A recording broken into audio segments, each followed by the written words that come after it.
Hello friends, welcome to my YouTube channel school of knowledge. आज मैं आपके लिए स्टेट बैंक ऑफ इंडिया द्वारा जारी नोटिफिकेशन को लेकर आई हूँ, जिसके अंतर्गत प्रोबेशनरी ऑफिसर की नोटिफिकेशन आ रखी है।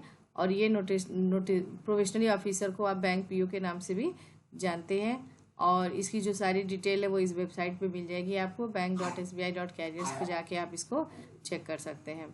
आइए देख लेते हैं कि क्या जॉब वैकेंसी है। तो जॉब वैकेंसी में आप देख सकते हैं कि रेगुलर वैकेंसी में मैक्सिमम पोस्ट कितनी है, 1600, जो कि SC ST OBC EWS और अनरिजर्व तीनों की चार मतलब पांचों कैटेगरी के लिए आ रखी है। इसके साथ ही साथ कुछ बैकलॉग वैकेंसी भी है जो कि लगभग 73 है, तो SC ST OBC कैंडिडेट के लिए। तो टोटल आप देख सकते हैं 1673 वैकेंसी है। साथ ही साथ PWD कैंडिडेट्स के लिए भी इतनी वैकेंसी आ रखी है। आप डेट्स देख लेते हैं। तो डेट्स में देखिए, जो ये एग्जामिनेशन की जो फॉर्म भरने की डेट है वो 22 सितंबर से शुरू हो चुकी है, जो कि 12 अक्टूबर 2022 तक चलेगी। साथ ही साथ उसी ड्यूरेशन में आप फी भी पेमेंट कर सकते हैं। इन्होंने क्या किया है कि जो इनका सिलेक्शन का क्राइटेरिया है उसमें ये एग्जामिनेशन लेंगे 3 फेजेज में। फेज 1 होगा जिसमें प्री के नाम से जानेंगे। फेज 2 में मेंस एग्जामिनेशन होगा। और फेज 3 जो होगा जिसमें साइकोमेट्रिक टेस्ट कहते हैं। साथ ही साथ इसमें इंटरव्यू और ग्रुप एक्सरसाइज वगैरह होंगे। तो ये फेज 3 होगा। तो ये तीनों एग्जामिनेशन आपको पास करने के बाद ही आपका सिलेक्शन होगा। तो इसमें इन्होंने दे रखा है कि जो एग्जामिनेशन फेज 1 यानी प्री एग्जामिनेशन होगा दिसंबर में होगा, और उसके पहले एडमिट कार्ड जारी होगा। फिर अगर हम मेंस की बात करते हैं तो जो मेंस एग्जाम होगा वो 1 महीने बाद जनवरी फरवरी के बीच में होगा। और जो फेज 3 का एग्जाम होगा वो फरवरी मार्च में, मतलब ये 3 महीने में पूरा एग्जाम ये कंडक्ट करा के आपकी ज्वाइनिंग करवा देंगे। ठीक है, अब आगे चलते हैं। इसकी एलिजिबिलिटी क्राइटेरिया चेक कर लेते हैं। एलिजिबिलिटी क्राइटेरिया में कह रहा है कि एक कैंडिडेट किसी भी सब्जेक्ट से ग्रेजुएट होना चाहिए, और किसी भी रिकॉग्नाइज यूनिवर्सिटी से अगर वो ग्रेजुएट है तो वो अप्लाई कर सकता है। साथ ही साथ कह रहा है कि जो भी कैंडिडेट फाइनल एग्जामिनेशन में है, अपियरिंग है, उसको भी एग्जामिनेशन वो भी अप्लाई कर सकता है, बशर्ते उसको देना पड़ेगा कि 31/12/2022 तक जो है उसने फॉर्म उसका एग्जाम हो चुका, उसका रिजल्ट आ जाना चाहिए। साथ ही साथ डुअल डिग्री अगर कैंडिडेट है तो उसका भी उसके साथ भी सेम क्राइटेरिया है कि जो है इंटरव्यू के टाइम तक जो है उसका डिग्री का रिजल्ट आ जाना चाहिए कि उसने कौन सा कोर्स ग्रेजुएशन कंप्लीट हुआ कि नहीं हुआ। इसके साथ ही साथ जो है एज लिमिट की बात अगर करते हैं तो एज लिमिट इसमें दिया है मिनिमम कम से कम 21 ईयर्स और मैक्सिमम जो है 30 ईयर्स एज होनी चाहिए। कह रहा है कि जो एज डेट दे रखा है कि 1/4/2001 से पहले का नहीं होना चाहिए, और ना ही 2 अप्रैल 1992 के पहले का, इसके पहले 2 अप्रैल 1992 से पहले का नहीं होना चाहिए, और 1 अप्रैल 2001 के बाद का कैंडिडेट नहीं होना चाहिए। इन दोनों के बीच का अगर कोई कैंडिडेट है वही अप्लाई कर सकता है। ये जनरल कैंडिडेट के लिए। इसके साथ ही साथ जो रिजर्व कैटेगरी है उनको एज रिलैक्सेशन दी हुई है, जो कि गवर्नमेंट ऑफ इंडिया के जो नॉर्म्स है उसके अकॉर्डिंग इन्होंने एज रिलैक्सेशन दे रखा है। और ये BWD में क्या बेंचमार्क डिजेबिलिटी है वो उसको उन्होंने मेंशन कर रखा है कि किस तरह की डिजेबिलिटी को ये नोटिस करते हैं।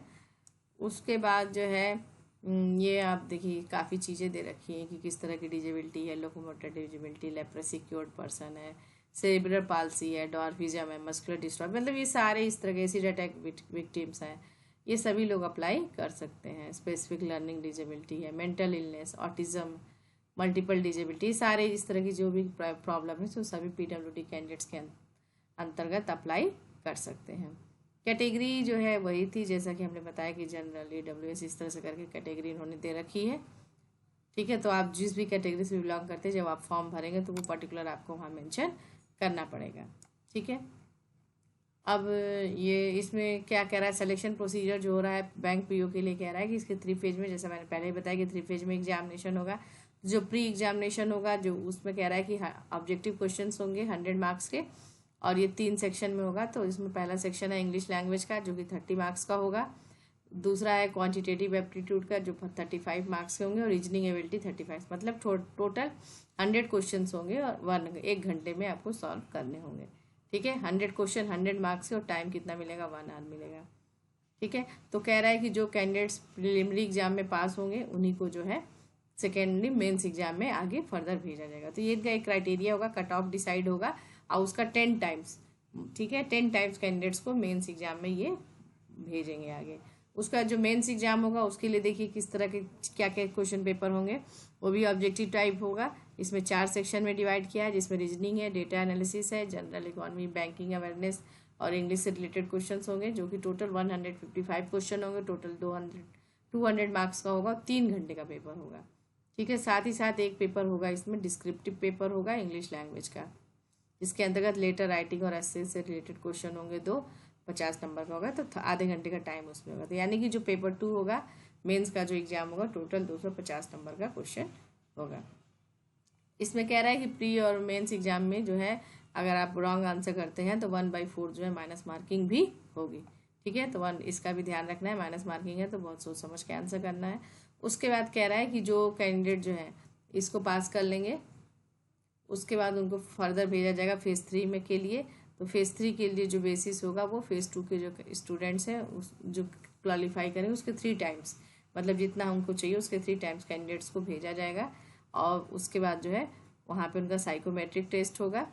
ठीक है, उसके बाद जो है फेज जो कि 20 नंबर का होगा, ग्रुप एक्सरसाइज 20 इंटरव्यू के लिए होगा। तो टोटल 50 क्वेश्चंस एंड मार्क्स के होंगे, और इस तरह से ये साइकोमेट्रिक टेस्ट और इंटरव्यू का जो है ये डिवाइड कर रखा है। उसके बाद जो फाइनल सिलेक्शन है, इसमें एक चीज़ और दे रखा है, जो फाइनल सिलेक्शन है वो पर्सनल इंटरव्यू के बेसिस पे है। तो ये तो साइकोमेट्रिक टेस्ट में इन्होंने थर्ड फेज को इसमें ग्रुप एक्सरसाइज और इंटरव्यू के लिए 2 पार्ट में डिवाइड किया हुआ है ना।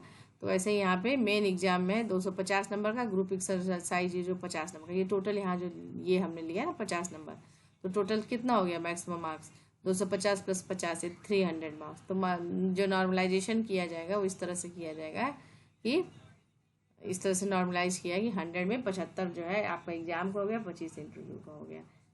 ठीक है, और जो फाइनल रिजल्ट है वो बैंक की वेबसाइट पे आ जाएगा। एग्जामिनेशन सेंटर चूँकि ये पोस्ट जो है ऑल ओवर इंडिया में अप्लाई होती है, तो जो सेंटर होंगे ऑल ओवर इंडिया पड़ेंगे। जब आप फॉर्म भरेंगे तो आपको पता चल जाएगा कि किस स्टेट में कौन से शहर में आपको सेंटर मिल सकता है। ऑनलाइन एग्जामिनेशन होगा। ठीक है, और ये सारा अभी पे स्केल की बात करते हैं तो पे स्केल कितना है, 41,960 रुपये है। कह रहा है कि 4 एडवांस इंक्रीमेंट होगा जिसमें कि 36,000।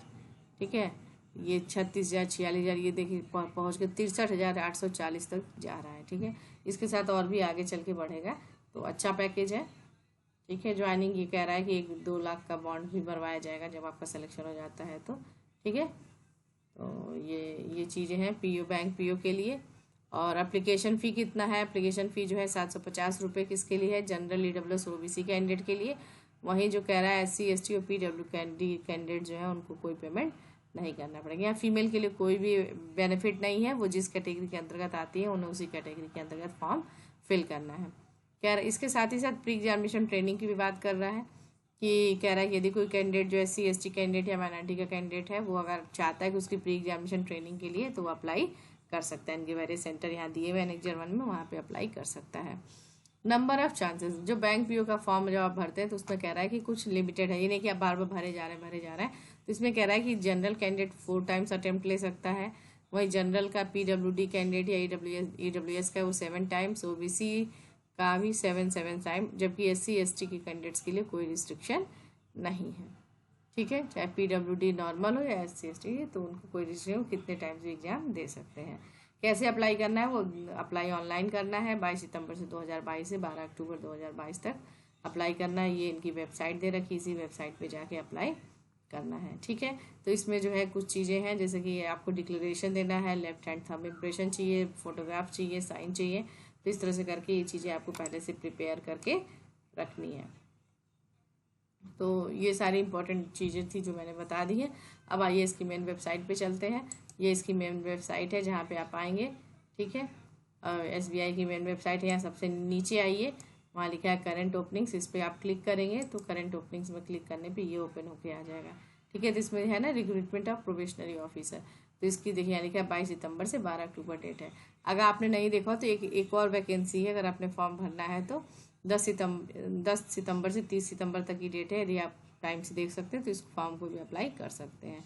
इसके पे मैंने पहले भी वीडियो बना रखी है, तो आइए देखते हैं। यहाँ से आप एडवर्टीजमेंट डाउनलोड करिए इसके लिए, बैंक पीओ के लिए, और यहाँ से आपको अप्लाई करना है। एडवर्टीजमेंट वही है जो मैंने आपको बताया, ये एडवर्टीजमेंट है जिसपे सारा डिटेल दे रखा है। इसमें सिलेबस और जो सेंटर डिटेल है सारी चीज़ें दे रखी हैं, आप इसमें चेक कर सकते हैं। और यहाँ से जो आपने लिया तो यहाँ से अप्लाई ऑनलाइन करिए, जो आपका करंट ओपनिंग वाली पेज है। अप्लाई ऑनलाइन करेंगे तो ये रिक्रूटमेंट पेज ओपन होके आ जाएगी, जहाँ पे आपको सारा डिटेल लिखा है। यहाँ पे जाने के पहले सबसे पहले आपको क्या करना है, न्यू रजिस्ट्रेशन कराना है। न्यू रजिस्ट्रेशन कराने के बाद ही आप जो है फॉर्म को यहाँ पे फिल कर सकते हैं। तो फ्रेंड्स, होप करती हूँ आपको इन्फॉर्मेशन अच्छी लगी होगी। इसी तरह जॉब से रिलेटेड नोटिफिकेशंस के लिए मेरे चैनल से बने रहिए। Thank you so much.